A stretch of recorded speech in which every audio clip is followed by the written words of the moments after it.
A professor saves a homeless woman's life by performing CPR on her and receives an extraordinary reward in return for his act of kindness. It had been a usual sunny morning in Florida when Professor Oliver Moore was at the bus stop waiting for his ride to arrive. He was checking his watch frantically and was flipping the pages of his notes as he did every morning before his class.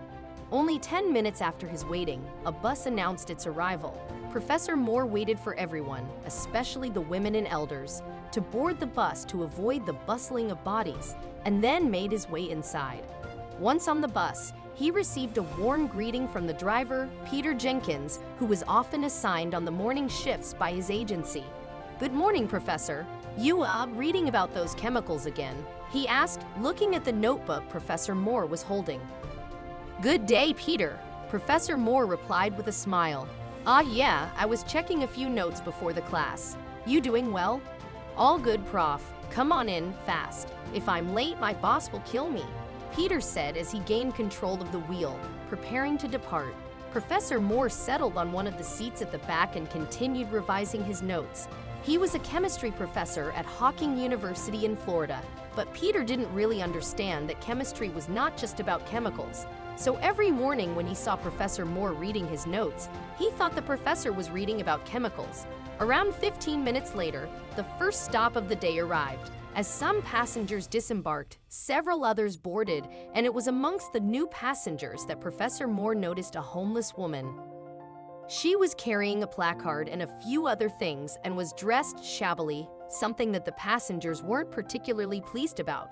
Some sneered at her for being homeless, while others began lashing out at her to get down. "How did a stinky bag like you even get the money to afford the ticket? My goodness, she reeks of garbage meat. Get away from me," an older woman complained, holding her nose. The woman felt terrible, and her eyes welled up. I'm not well. Can you please?" "Of course you are not well," the older lady shot back. "You look disgusting from head to toe. What makes you think you can travel with us, huh?" "Look, Mom," the woman barely began speaking when she felt disoriented and clutched a seating corner.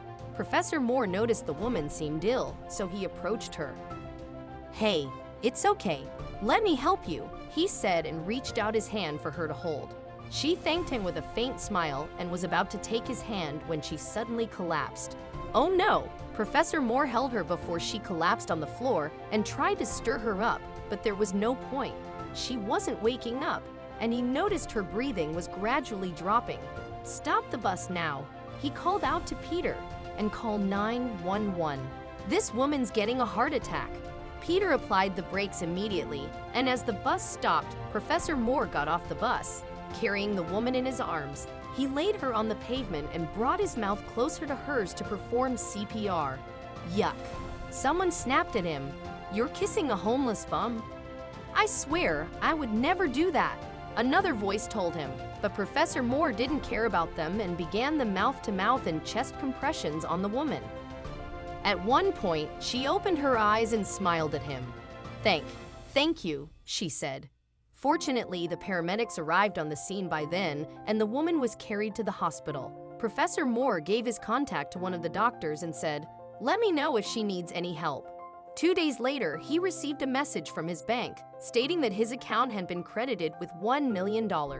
At first, he assumed it was a hoax, but his jaw dropped when he checked his account balance. It was real. He was a millionaire. Holy Jesus, he thought to himself. Suddenly, his phone rang and an unknown number flashed across the screen.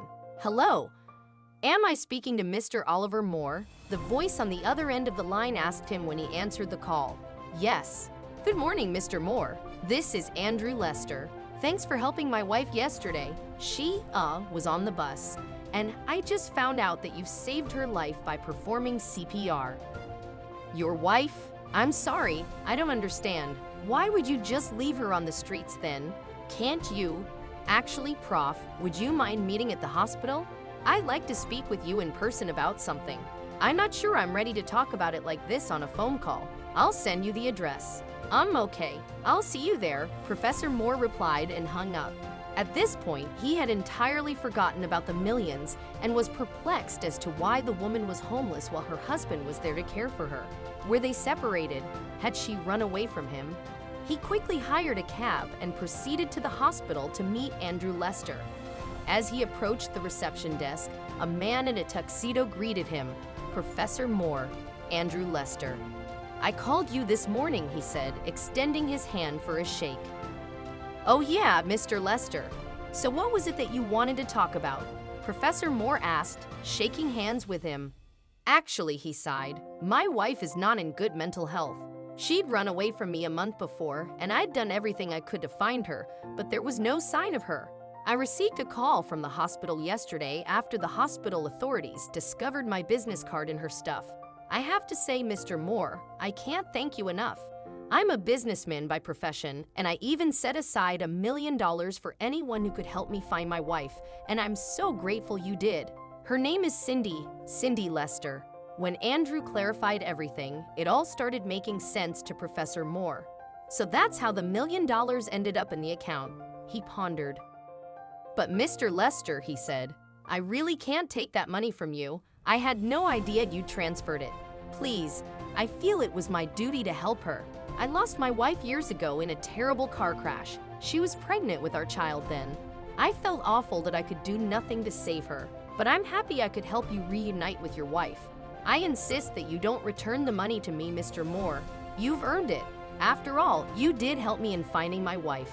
When Andrew kept insisting, Professor Moore couldn't refuse him.